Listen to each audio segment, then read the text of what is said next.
Bismillahirrahmanirrahim. Пайгамбарыбыз Мухаммад саллаллаху алейхи ва саллям айтат: "Бейиш 4 адамды чыдамсыздык менен күтөт" дейт.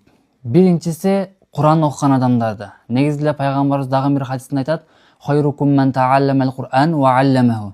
Силердин эң жакшыңар Кур'анды үйрөнүп жана үйрөткөндөр дейт. Экинчиси тилин сактап жүргөн адамдарды. Тили менен бирөөгө ыза бербеген, бирөөнүн көңүлүн ортпогон адамдарды. Жусуп Баласагын Кутбилик деген китебинде айтат: "Тил арыстан босогондо комдонгон, бошоп кетсе өзүңдү да жеп койгон." Үчүнчүсү ким десе, үчүнчүсү жетим жесирлерге садака берүүчүлөрдү. Ошол жетим жесирлерге садака берүүчүлөрдү бейиш чыдамсыздык менен күтөт экен. Ал эми төртүнчүсү ким десе, төртүнчүсү орозо айында орозо кармаган адамдарды бейиш чыдамсыздык менен күтөт экен.